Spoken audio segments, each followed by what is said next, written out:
आज है डॉक्टर हू का 3rd एपिसोड, जहाँ पे एक दिन डॉक्टर क्लारा से कहते हैं कि आज की ट्रिप में तुम्हारे नाम कर रहा हूँ, तुम्हें जिस समय में भी जाना है वो मुझे बता दो, मैं तुम्हें वहाँ पर लेकर जाऊंगा। अब क्लारा काफी खुश होकर कहती है कि मुझे रॉबिन हुड को देखना है और उसके समय में यानी कि 12वीं सदी में जाना है। अब डॉक्टर उसे समझाते हैं कि रॉबिन हुड एक काल्पनिक पात्र है, वो असल जिंदगी में नहीं था, लेकिन क्लारा जिद करने लगती है कि नहीं, मुझे इसी समय में जाना है।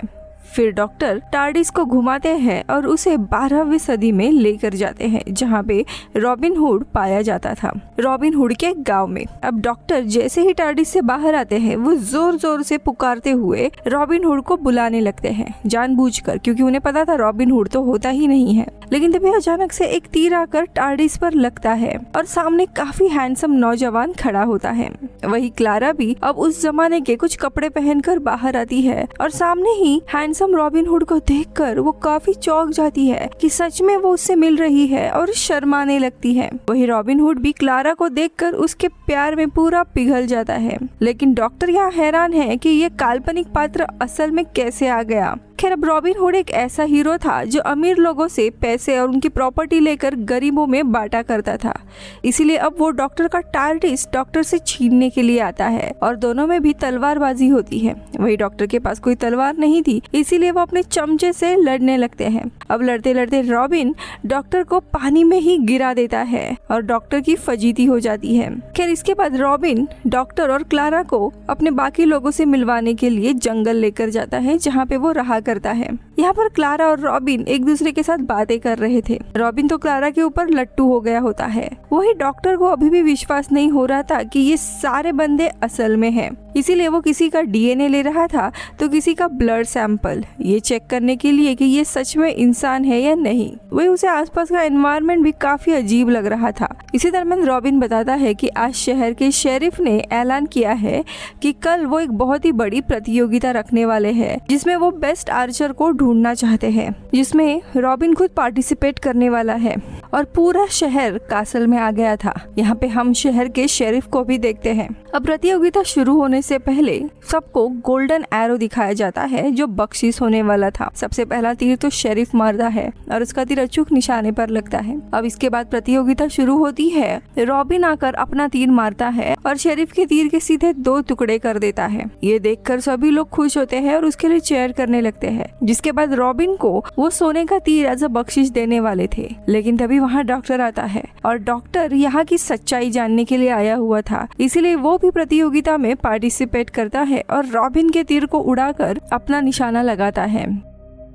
अब ये देख रॉबिन को गुस्सा आ जाता है, फिर वो अपना तीर मारकर डॉक्टर के तीर को खराब कर देता है। अब ये दोनों भी कुछ देर तक एक दूसरे के तीर को मारकर निशाना लगा रहे थे, लेकिन डॉक्टर इससे बोर हो जाता है और अपने स्क्रू ड्राइवर से सीधा टारगेट को ही ब्लास्ट कर देता है। ये देख वहाँ पे गड़बड़ी होने लगती है और गार्ड्स इन्हें पकड़ने आते हैं। तभी लड़ाई में रॉबिन हुड अपनी तलवार से एक गार्ड के हाथ को काट देता है, लेकिन गार्ड कोई इंसान नहीं था बल्कि रोबोट है। ये देखकर वहाँ पे हड़बड़ी मच जाती है और सभी हैरान थे कि 12वीं सदी में रोबोट कैसे आ गया। खैर, इसके बाद रॉबिन हुड, डॉक्टर और क्लारा को अरेस्ट किया जाता है और डॉक्टर का स्क्रू ड्राइवर शेरिफ अपने पास रखता है। अब इन्हें डंजन में डाला जाता है, जहाँ पे तीनों के साथ सामने एक इंसान का ढांचा भी पड़ा हुआ था। यहाँ पर भी रॉबिन और डॉक्टर आपस में ही लड़ रहे होते हैं।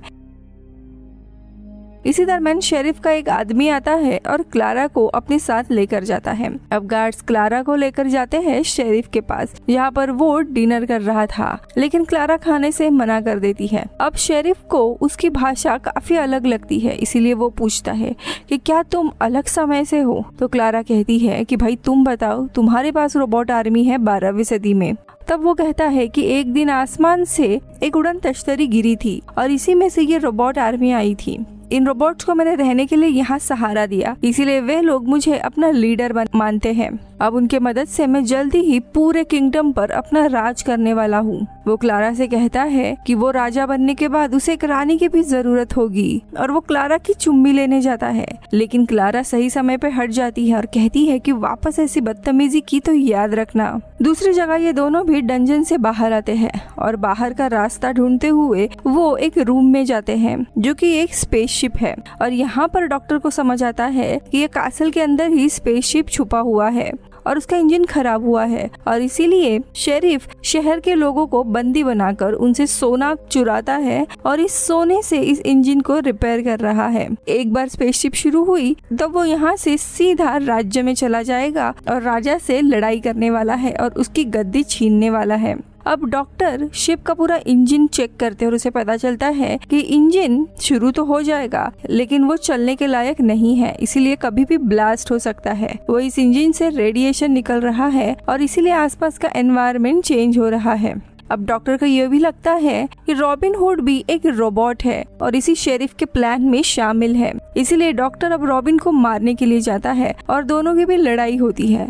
लेकिन तभी शेरिफ यहाँ अपने लोगों के साथ आता है। अब उसके गार्ड्स भी रॉबिन को मारने जाते हैं लेकिन सही समय पर रॉबिन क्लारा को अगवा करके वहाँ से समुंदर में कूदी मारता है और वहाँ से भाग जाता है।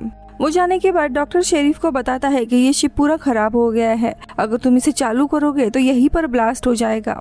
लेकिन शेरिफ नहीं मानता और उसे अरेस्ट करता है और नीचे के हिस्से में डालता है। यहाँ पर उसे एक लड़की के साथ बांध कर रखा था जहाँ पर काफी सारे लोग इस शिप के कोर को रिपेयर करने में लगे हुए थे। अब डॉक्टर यहाँ का पूरा माहौल देखता है, तभी डॉक्टर देखता है कि रोबोट्स लोगों को लेजर के थ्रू मार दे रहे हैं। इसीलिए वो लड़की से कहता है कि हमें यहाँ से निकलना होगा और जब भी रोबोट मारने आएंगे तो हम सोने के प्लेट्स हाथ में पकड़ेंगे जिससे लेजर रिफ्लेक्ट होगा और उन्हीं पर अटैक होगा। अब यहाँ पर काफी सारे सोने के प्लेट्स होते हैं जो शेरिफ ने बाकी लोगों से चुरा कर लाए थे। अब सभी लोग रोबोट से लड़ने लगते हैं और जब भी रोबोट मारने आते हैं तो वैसे ही प्लेट सामने रखते हैं जिसके कारण काफी सारे रोबोट्स मारे जाते हैं। अब दूसरी जगह शेरिफ इंजन को पूरा रिपेयर कर चुका था और वो ऑटोमेटिक उड़ान भरने के लिए उसे ऑन कर देता है, लेकिन तभी उसमें कुछ गड़बड़ी आने लगती है और वो देखता है कि डॉक्टर ने नीचे पूरा हंगामा कर दिया है। इसलिए अब वो डॉक्टर का पत्ता काटने के लिए नीचे आता है और दोनों में भी लड़ाई होती है। लेकिन इसी समय रॉबिन हुड और क्लारा दोनों भी वापस आते हैं और रॉबिन शेरिफ के साथ लड़ने लगता है।